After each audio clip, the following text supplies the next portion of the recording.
సమస్యతో మాట్లాడాలి. నిన్ను అడ్డగించిన కొండతో మాట్లాడాలి. నిన్ను అడ్డగించినటువంటి సమస్యతో మాట్లాడాలి. నువ్వు నన్ను అడ్డగించడానికి నీకు అధికారం లేదు.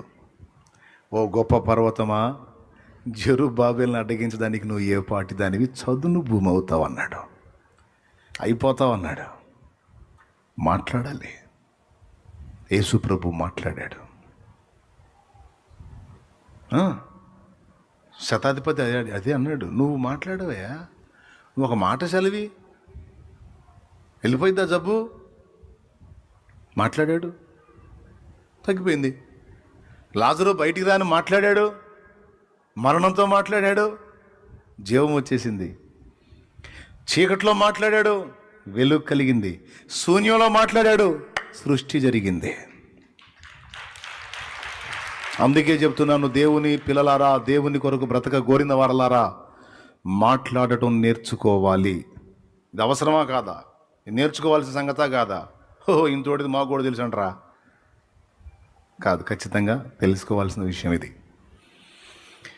ఎవరితో మాట్లాడాలి? నంబర్ 1, దేవునితో మాట్లాడటం నేర్చుకోవాలి.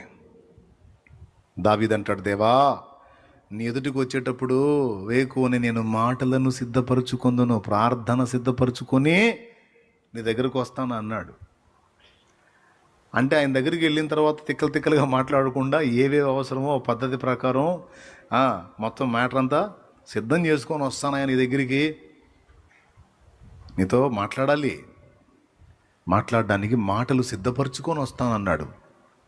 అదేదో కీర్తనలో, ఇంటికి పోయి చూసుకోండి. చెప్తారా ఏ కీర్తనం? అది తెలిస్తే ఇంకా మనకు కావాల్సింది ఏముందిలే. అవునా? శబ్బాష్, కొంతమంది ఉన్నారు పనోళ్ళు. చూడు ఒకసారి, ఎంత అద్భుతమైన మాట చూడండి. అది కీర్తనలు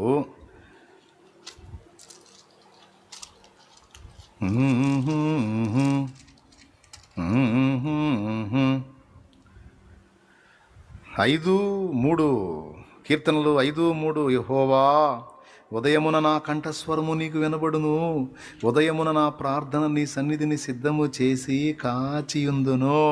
బా, నా కంఠస్వరము నీకు వినబడును, మాట్లాడతానయ్యా. ఆయన కూడా అదే అన్నాడు, పావురమా నీ ముఖము మనోహరము, నీ స్వరము మధురము, నీ ముఖము నాకు కనబడనిమ్ము, నీ స్వరము నాకు వినబడనిమ్ము.